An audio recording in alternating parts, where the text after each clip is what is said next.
Night Sheyds are an open and itinerant collective of writers and musicians based in Glasgow and Berlin. They perform work at the juncture of sainthood, sleep and dream, writing as rereading, the afterlife of literature, erotic uprisings, and sapphic folksong. Sheyds is derived from shedim, an Akkadian mythological figure known as the god of foreigners, and alternatively as the offspring of Lillith in the Babylonian Talmud.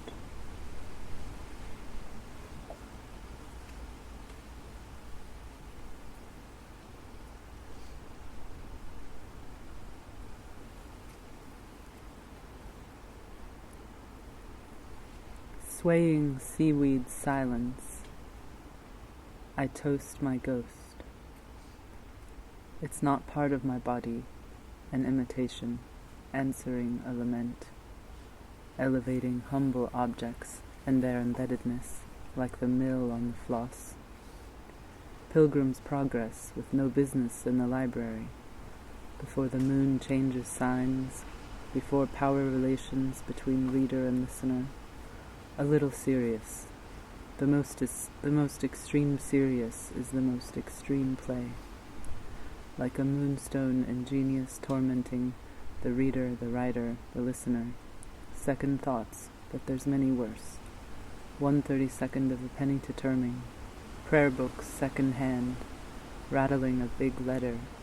Heroic and stead in their little cages.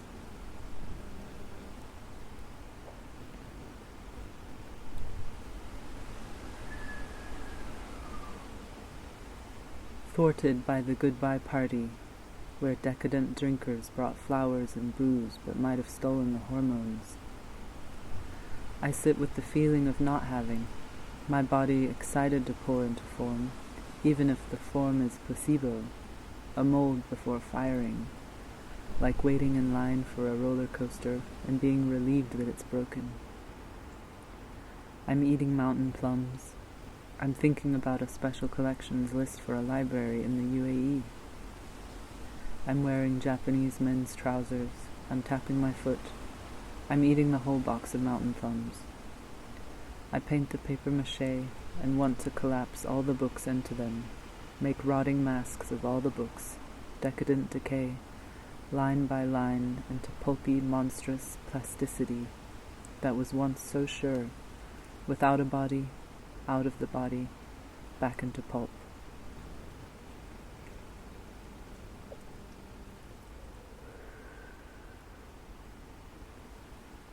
Instructions.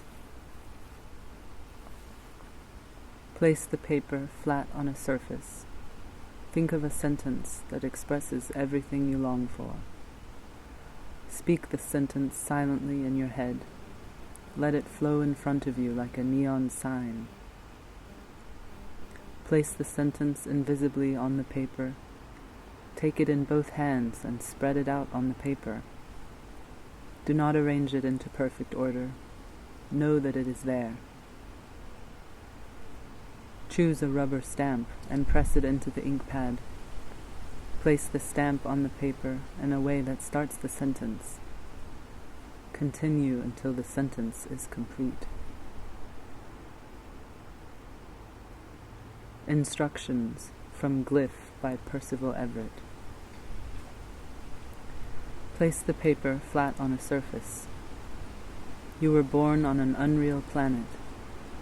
Think of the first word you ever remember. Spell it out with rubber stamps. Remember the first word. How does the word exist on the page now that it's out of your memory? Instructions from Tu Fu. Place the paper flat on a surface. Imagine you are Tu Fu, the greatest poet of the Tang dynasty, torn between two desires, serving the emperor and writing literature. It is 740 AD, and you just wrote the following poem. Empty skies, and beyond, one hawk, Between river banks, 2 white gulls, lays wind-drifted, fit for an easy kill, to and fro, they follow contentment. Grasses all frost-singed, spider webs still hung, heaven's loom of origins, tangling our human ways too. I stand facing sorrow's 10,000 sources.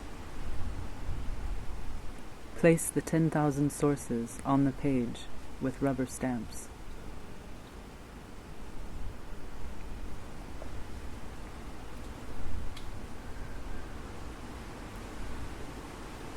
The text itself, like butter wrapping.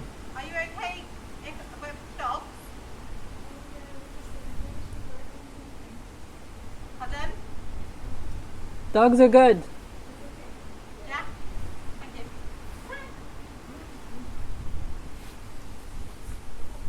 The text itself, like butter wrapping.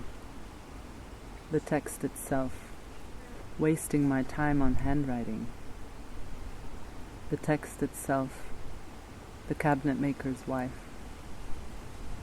The text itself, wheelbarrow lining. The text itself, whatever was being carved out of wood throughout my childhood from a tree stump, a base for a lamp. The text itself, investing in particles that float. The text itself, because we hate and we love the black holes. The text itself, between author and reader. The text itself, an imitation of Christ. The text becomes paper, itself an artifact, a novel of manners, Sunday school instructions. The words knit. I'm gonna make 1,000,000 double-headed honey dildos, middle of the war, prehistoric again.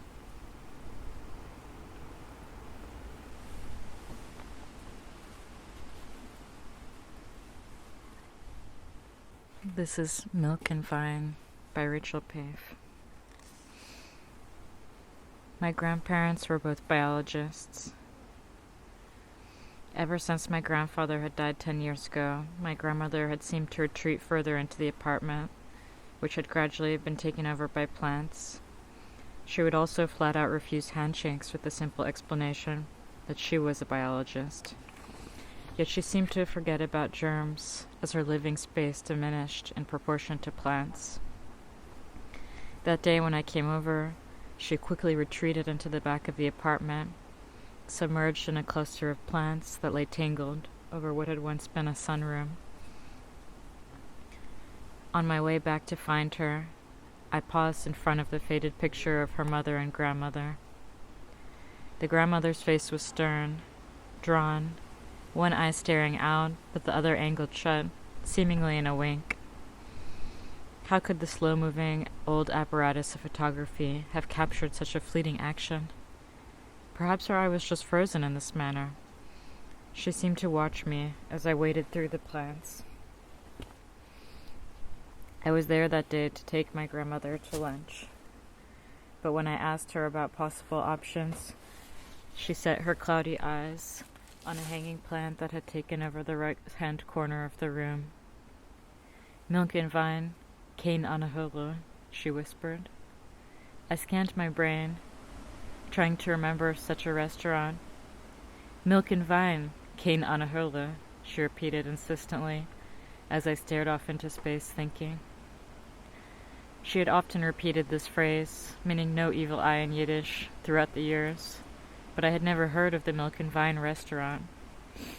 I leaned back and pulled out my phone, a large plant stretching its stalks around me to form a makeshift chair, its stems calmly curled around my upper arms, lower thighs, ankles. Milk and Vine seemed to echo from the foliage as I Googled. Oh, you mean Salt and Vine? I chuckled, lightly clasping my grandmother's fleshy upper arm. She stared at me blankly and maintained a disoriented look as we gathered her heavy purse, her scattered collection of plastic Ziploc bags, her hand-cleaning gel, her tissues, her extra pairs of socks, her glasses cleaner, her Trader Joe's breath mints, her sunglasses, her banana. "But we're going out to lunch," I protested in vain. I was shaky behind the wheel. I hadn't driven since 2 winters ago, but luckily Salt and Vine was right around the corner. My grandma barely touched her linguine, staring off into space. When I asked her if everything was okay, she responded simply, "This is not Milk and Vine." I worried about her as we drove back, wondering if this was the beginning of some kind of break. She remained quiet, contemplative on the short drive, and didn't say goodbye that day, her small frame seemingly sucked up by the crowd of plants. I was visiting for 2 weeks, and the days slowly formed a rhythm, in which I would wake up early and watch the sun rise, make myself coffee, look out the window to watch people, slowly ambling to their cars, drifting to the bus, wandering around with various small dogs. The daily ritual of visiting my grandmother, bringing her food, reuniting her with the Chihuahua. She seemed to forget about our Salt and Vine visit on the preceding days. But a bit later, my parents again both had something come up. I had actually enjoyed Salt and Vine, and we had all made a reservation to visit that day, but decided to move it to next week. They asked if I could go alone to see my grandmother that day and bring her some frozen bialys. That day I entered her apartment wearing an outfit I had found in her closet, a lime green and black sweater set and black slacks. Outside was stupefyingly hot, but here it was freezing. I paused again in front of the picture of my grandmother's mother and grandmother before trying to find her in the foliage. But as soon as I looked up, I was jolted in my tracks by a sudden, intense burst of pain in my lower abdomen. It was as if the lower half of my body was trying to separate itself from the upper, something like the feeling before a sneeze, a sense of mild rupture. I had to shut my eyes. When I blinked them open, everything was shrouded in a light blue fog. A stern woman stood to my left, a glum child to my right. The child handed me a silver goblet engraved with flowering vines that curled up to its lips. "Drink," she commanded. The liquid inside was light brown and swirling white, like black tea with milk. I took a sip and noted hints of lavender, poppy seed, before I was yanked in some unknown direction. I was under a bed. I was hidden under the dust cover, which, true to name, concealed an array of hairballs and clumps of dirt. Peering out under the edges, I was able to make out 3 figures, indistinguishable women, so old they seemed to be dissolving. They were almost transparent, long hair flowing to their feet, necks wound with delicate silver chains tinkling with charms, ears plugged with cloves of garlic. They looked past me and settled themselves in a circle, chanting something under their breath that I couldn't decipher, passing around the same cup that I had originally been offered. I felt my body grow slick with sweat as the air swelled with the humidity of the rising words. Their bodies began collectively trembling. An increasingly strong tremor traveled through their ankles and to their abdomens and up their throats to shining cheeks studded with downy moles.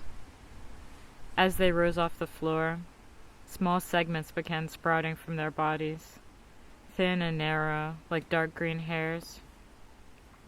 They tethered them both to the ground and pulled them towards the ceiling as I lost consciousness. When I opened my eyes, I was surrounded by a crowd of people. My parents, my grandmother, and the standby Leisure World medic. Curious onlookers peered in from the hallway through the cracked open door.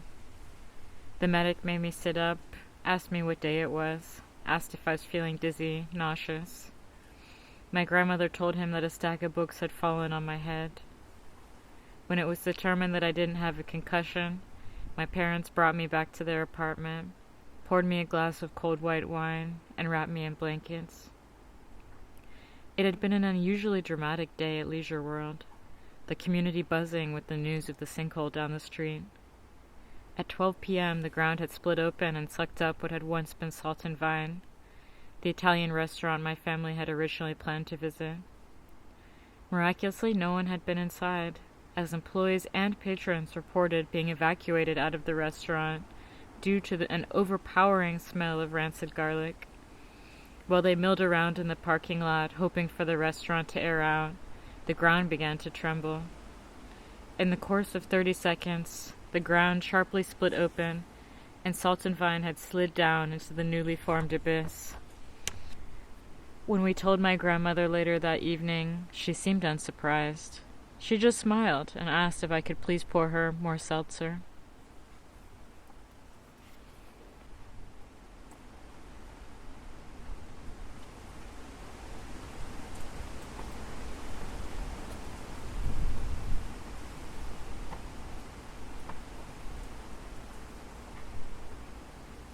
The phantom bathers looked over us, reading us as heterosexual. I stole through government grounds to plot the explosion. No one noticed me. I strolled surreptitiously into the courtyard, ducked behind the bramble bush by the maze of royal roses that face the Baroque brick tower. The guard even smiled and waved me through. Rekas, lying in the Karali steam room where we squatted, was astounded by my privilege and squandered opportunity. They told me to blow the parliament up and not waste any more time during the tourist-free zone of the plague. What do you think you were doing? Lingering there, parading your wonderful whiteness? Do you think they don't know your ancestors? You green-eyed, curly-haired dyke? I loved being called a dyke by them, but I would have preferred being called a kike. We kissed deeply and drew apart, our feet squelching in the rose steam, as we dispersed into the sulphate mist. We left the dynamite in drain pipes inside the ovens of the bath.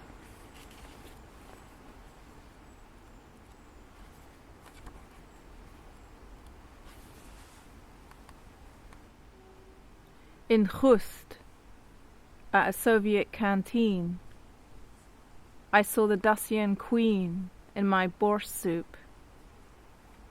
"Take heed," cried the queen. "There are more coming. Gather yourselves into small groups. Take daggers and mugwort. Scatter yourselves. Don't forget to send in small troops. Remember to fortify, fluidify, become air and feather. Silver shining ones, don't stare into your phones or you'll freeze. Look closer into this crimson soup. Look into Al-Andalus, further away than Transcarpathia. Hurl! You see the waitress picking her nose? She has an envelope with a map of the uprising, deep inside her left pocket. Tip her. Ask her politely, and remember, fuck the Roman Empire. Fuck Alexander the Great.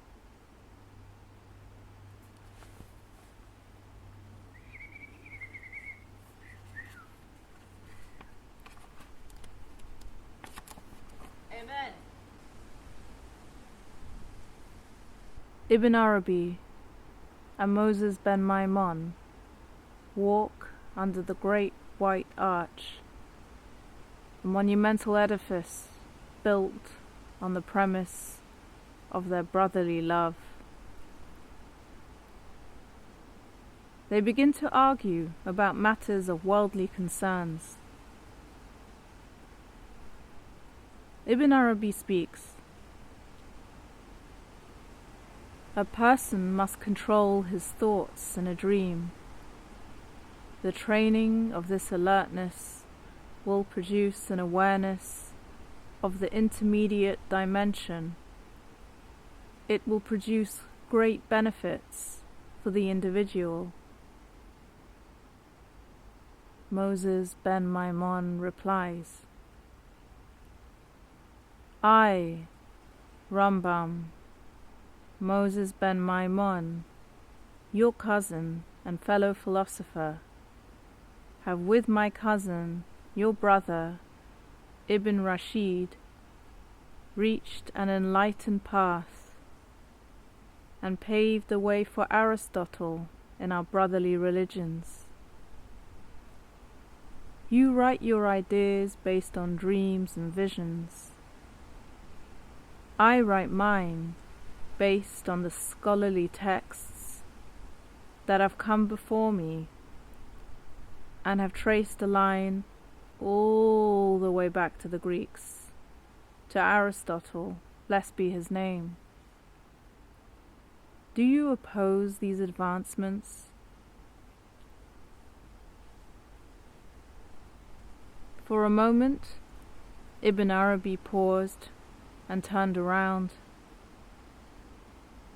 His silvery turban falls to the floor, and lo and behold, honey-coloured locks fall to his shoulders. Moses ben Maimon, transfixed by the beauty of his friend, moves towards him and offers his hands in a gesture of a caress. I have become woman, Ibn Arabi declares. Moses ben Maimon, torn between his beauty and shocked by his words, glances at Ibn Arabi as he continues. One morning, my teacher, Dia al-Kahina, handed me a cup of bitter weeds. As soon as I had consumed the tea, I fell into a deep trance and saw Dia's eyes and began to see the stars of the cosmos dancing inside of them. Then I found myself gliding across the desert scapes of Andalusia. Andalusia took on a certain kind of beauty, a terrifying luminosity. It was as if past, present, and future had given way to an ever deeper present, and that I was part of it, and it was part of a dream that was dreamt by others before and after me. The sun turned a strange blue, and the animals that I previously feared came towards me. And with that thought in mind, I saw that I had indeed turned into a large turtle, and all the irritations of the human mind left me, and I became pure turtle, and the joy that built within me had an intense warmth and deliberation, and I named it cosmic laughter.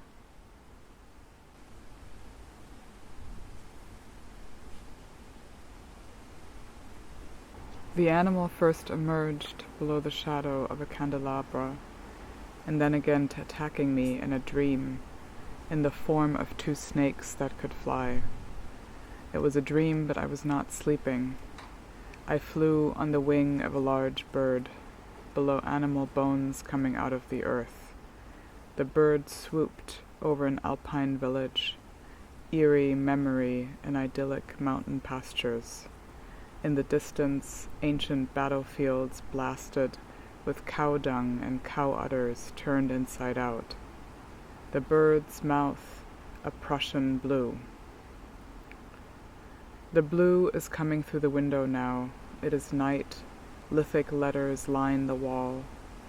Night says, in this world and through all of time, some are loved more than others. Some love more than others. The truth of history is that we do not love each other enough. I remember a jury summons. I remember the mammal bearing down. I remember the keys living their life below a heavy stone. I remember the tale of the princess feeling the pea below her mattress. I remember something I wrote, like a wild animal, not surviving, not surviving. I remember that I am in the realm where I realize I may be monstrous. One eye is sleeping, the other remains awake. I am like a dog, a pretend sleeper, snout on thresholds. I long for the fullness of a winter's sleep, when bacteria enter and exit the body, carry the blue to other bodies. I am so lost, the other world fetches me. A nameless woman sits upright next to me on the bed. She gazes at the window. Reflections deteriorate toward states of Gilgal, a turning over or rolling over of souls. She appears non-urgent, a little flat and anachronistic. I do not feel any pity or even interest, but more of a headache. Have you ever reflected on power directly in your own home? Why the telephone languishes at the center of the house? Why some books are on display and others hiding? A magazine has slipped through the mail slot and landed on the doormat, and the doormat says welcome, but it is upside down. The light from the window molds a threshold, emphasizing the contrast between shelter and exposure, between safety and humiliation, and the fear that connects them. A narrow hallway extends like a birth canal beyond the bedroom. The bed looks colossal. What has made anyone believe that we need beds as large as boats to rest comfortably? Chantal Akerman took sleeping pills most of her life. A lot of her films hold the bed as a kind of center, the obsessive interior. She writes, "My mother secretes an unbearable anguish, and I have to avoid contamination. But I am contaminated anyway, and my mother feels shunned and treated like a piece of furniture."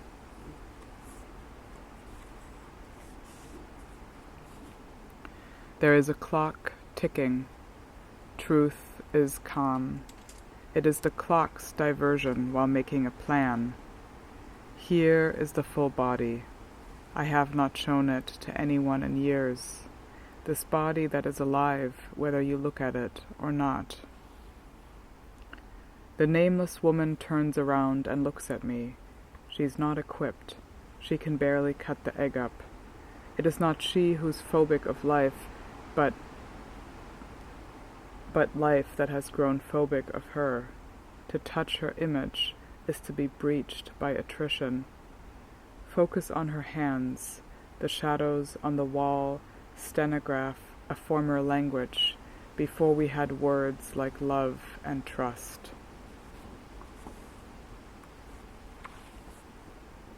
The whole house smells of old flower water, and when you are not used to anything happening, and then something happens, it pervades the air.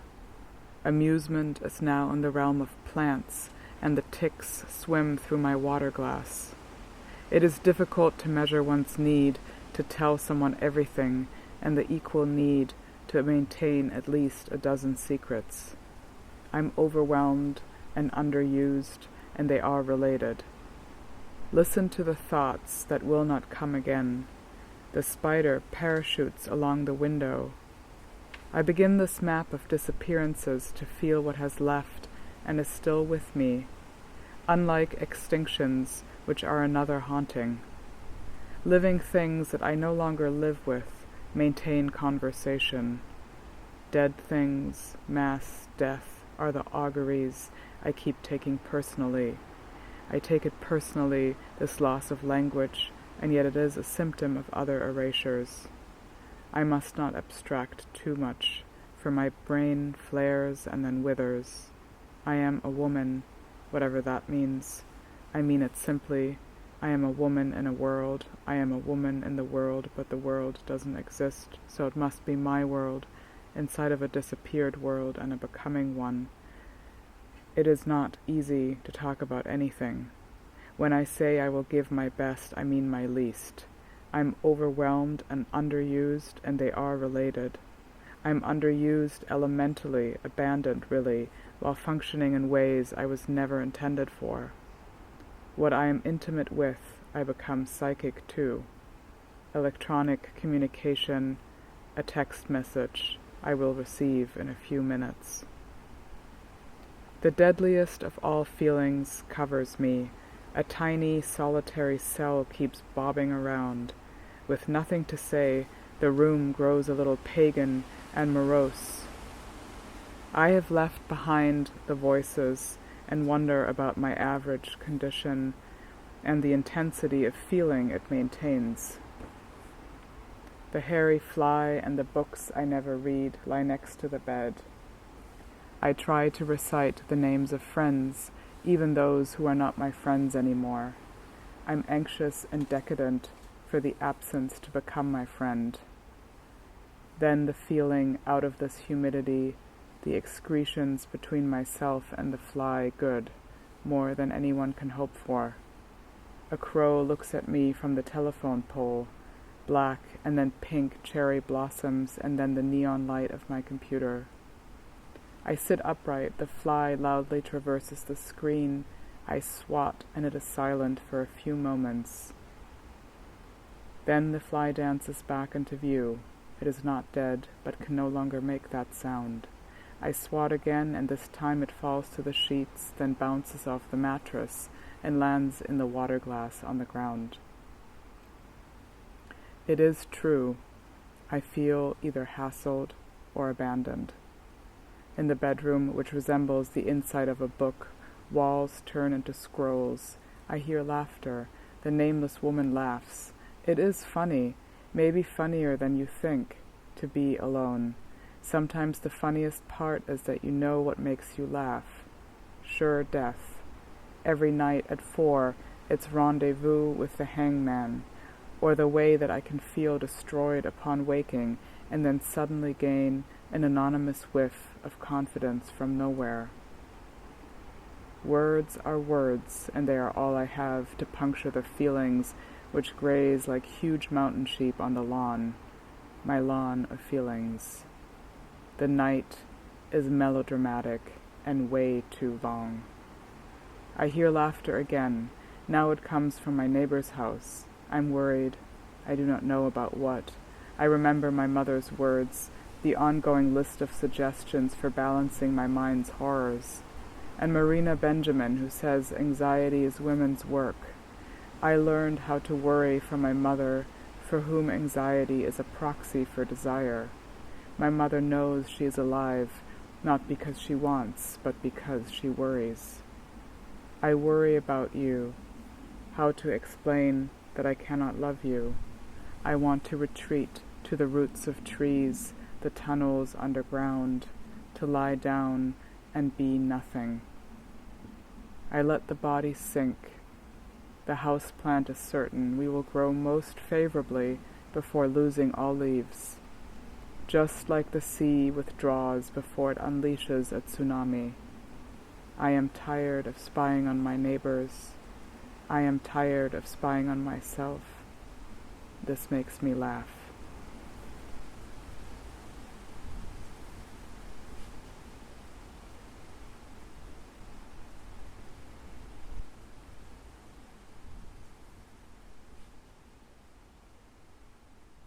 Kachan ro Erin Honeycutt ha to get jilek dunya sambi na fea chrí fregerst gus an chailu.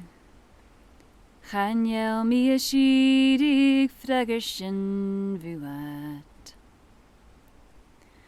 Chanel mi a sheyd fregersin vuat. Chanel mi a sheyd fregersam bi. An chana glusat, nu de gasas tu fallu. Fus na dainchin fallu, biu sur garirev.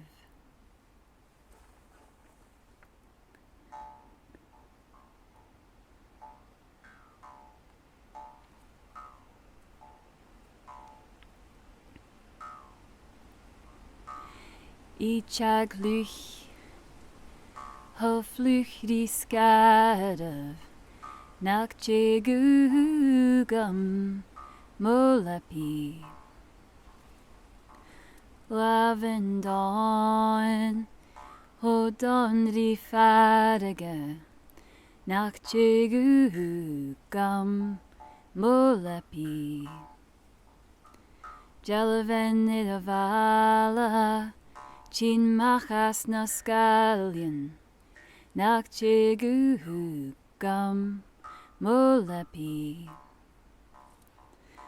Balachen klachen, chain mi Ašmodai klagen, nak chegugam molapi. Riech jan a dol shaken, a brishig vol mo klanjev, nak chegugam mos bionig. Agesunjoch krinjoch, chadjelu ho fata, nak du skuendrasta, mochele.